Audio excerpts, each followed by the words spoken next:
So let's take a look at the basic operations and features of distance vector routing protocols.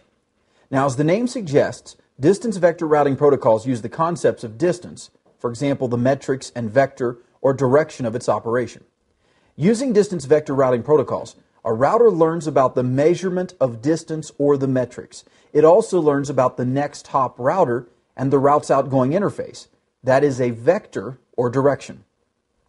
A distance vector routing protocol calculates the metrics based purely on a hop count factor in most cases, or in some, the vector or distance. The idea is how far and in which direction. That's the distance vector. Let's look at an example. The figure displayed on the screen depicts an inner network in which R1 learns about the 3 routes to reach subnet X. The 4-hop route through R2, the 3-hop route through R5, and the 2-hop route through R7. R1 learns about the subnet and a metric associated with that subnet.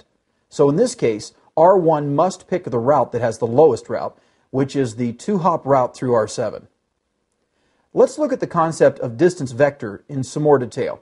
Consider the figure displayed on the screen depicting the information R1 has about the subnet X. In this case, R1 knows only about the 3 vectors of subnet X.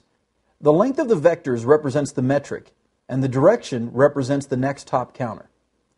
So with distance vector logic, a routing protocol knows only about the concept of a vector when they receive routing updates. Now let's look at some features of distance vector protocols that will help you compare them with other routing protocols. In stable conditions, routers with distance vector protocols broadcast routing updates listing all known routes except the omitted ones based on a short update timer. In the case of RIP, the default short update timer is 30 seconds. In case a route fails, the router immediately sends triggered partial updates. These updates list only the failed routes with an infinite metric. Other routers, getting the failed route, also send triggered partial updates and poison the failed route. Also, in case of failed routing, all routers place the route in hold down state and start a hold down timer for the failed route. This goes on as long as the hold down timer does not expire and each router ignores all new information about the failed route.